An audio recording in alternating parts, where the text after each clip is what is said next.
Chengannur railway സ്റ്റേഷനിൽ കുട്ടികൾക്കുള്ള cricket ബാറ്റിനുള്ളിൽ നിന്ന് കഞ്ചാവ് പിടികൂടി. വെസ്റ്റ് ബംഗാൾ സ്വദേശി റബുഹുള്ളാണ് അറസ്റ്റിലായത്. 14 കിലോഗ്രാം കഞ്ചാവ് പിടിച്ചെടുത്തു. വിവരങ്ങളുമായി ആലപ്പുഴയിൽ നിന്നും മനീഷ് ഐഷ മാത്യു ചേരുന്നുണ്ട്. മനീഷ്, എങ്ങനെയാണ് ഈ ബാറ്റിനുള്ളിലെ കഞ്ചാവ് കടത്ത് വെളിച്ചത്തായത്?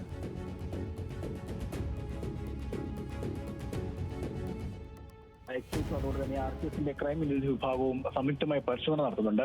ഇത്തരത്തിൽ പരിശോധന നടക്കുന്നതിനിടയിലാണ് ഇയാളെ ഇപ്പോൾ പിടികൂടിയിരിക്കുന്നത്. ഇയാൾ ആസാം സ്വദേശിയാണ്. തിരുവനന്തപുരത്തേക്കുള്ള വിവേക് എക്സ്പ്രസിലാണ് ഇയാൾ ചെങ്ങന്നൂർ വന്നിറങ്ങുന്നത്. ചെങ്ങന്നൂർ ഇറങ്ങിയതിനു ശേഷം റെയിൽവേ സ്റ്റേഷനിൽ ഇയാൾ നിന്ന് പരുങ്ങുന്നത് കണ്ടതോടെയാണ് RPF സംഘത്തിന് സംശയം തോന്നുന്നത്. അങ്ങനെ ഇവർ അടുത്ത് നിന്ന് പരിശോധിച്ചപ്പോഴാണ് ഇയാളുടെ പക്കൽ നിന്ന് ഇത്രയധികം തോതിൽ കഞ്ചാവ് പിടികൂടിയത്. ഇയാളുടെ പക്കലുണ്ടായിരുന്ന ക്രിക്കറ്റ് ബാറ്റുകൾ, അതായത് പ്ലാസ്റ്റിക്കിന്റെ ക്രിക്കറ്റ് ബാറ്റുകളായിരുന്നു. ഈ ക്രിക്കറ്റ് ബാറ്റിനുള്ളിൽ കഞ്ചാവ് നിറച്ച നിലയിലാണ് കണ്ടെത്തിയത്. എന്തായാലും ഇയാളെ ഇന്ന് വൈകിട്ട് ഏകദേശം ഒരു 7 മണിയോടുകൂടിയാണ് പിടികൂടിയത്. ഇയാളിൽ നിന്ന് 14 കിലോ കഞ്ചാവ് പിടികൂടി എന്നുള്ളതാണ് ഇപ്പം എക്സൈസ് അറിയിച്ചിട്ടുള്ളത്. എന്തായാലും ഈ ഓണവുമായി ബന്ധപ്പെട്ടുള്ള പരിശോധനകൾ റെയിൽവേ സ്റ്റേഷനിലടക്കം എക്സൈസ് ശക്തമാക്കിയിട്ടുണ്ട്. ശരി, മനീഷ് ഐഷ മാത്യു ആണ് വിവരങ്ങൾ പങ്കുവച്ചത്.